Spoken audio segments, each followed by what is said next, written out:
Fixed deposit is the most secured and convenient option, and we think there is no risk, but there is a risk involved in it.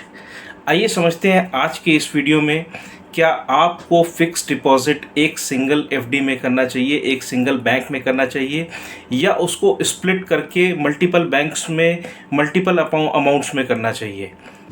Hello friends, my name is Kashif Azeem and welcome to my channel FinAdda. Today we'll discuss about whether we should invest in a single FD or we should split our FDs in multiple banks. But इससे पहले हमें ये समझना पड़ेगा what is our investment गोल, हमारा investment horizon क्या है और हमारी लिक्विडिटी की रिक्वायरमेंट क्या है।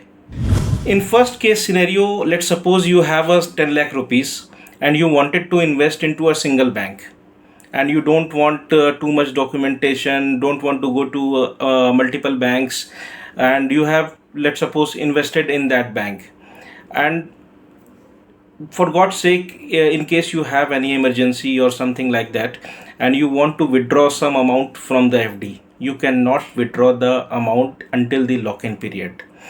So you have to break the complete FD, and in that case you will be penalized and the charges will be imposed on you for premature break of the FD. In this case you will lose the flexibility to withdraw the amount, you lose the flexibility to reinvest the amount if in case you get any other offer for the higher returns. So your amount is completely stuck for that period of time which you have done in FD. In the other case scenario, if you do FD in multiple banks and for multiple small amounts, you have more flexibility. Let's suppose you have deposited 10 lakh rupees in 5 banks for 2 lakh rupees, and if in case you have any requirement, any emergency fund requirement, you can break one FD and withdraw the money. Your other FDs are running, and if in case one of the FD get matured, you can reinvest the FD for the higher returns and at anywhere, at any place.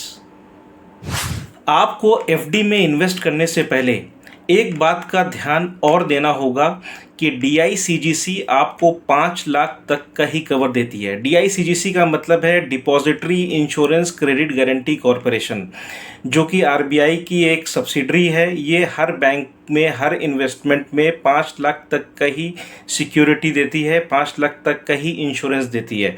तो जिस bank में भी आप invest कर रहे हैं तो आपका इन्वेस्टमेंट 5 लाख तक ही सिक्योर है। इसलिए मैं सजेस्ट करूंगा आपको, आप अपनी एफडी को स्प्लिट करके भी इन्वेस्ट कर सकते हैं। अगर आपने अदर बैंक में किया 5 लाख तक तो आपको 5 लाख तक का कवर मिलेगा और दूसरे बैंक में भी आपको 5 लाख तक का कवर मिलेगा। बट अगर आपने एक ही बैंक में 10 लाख का इन्वेस्टमेंट कर दिया है तो आपकी एफडी सिर्फ 5 लाख तक के ही कवर में होगी।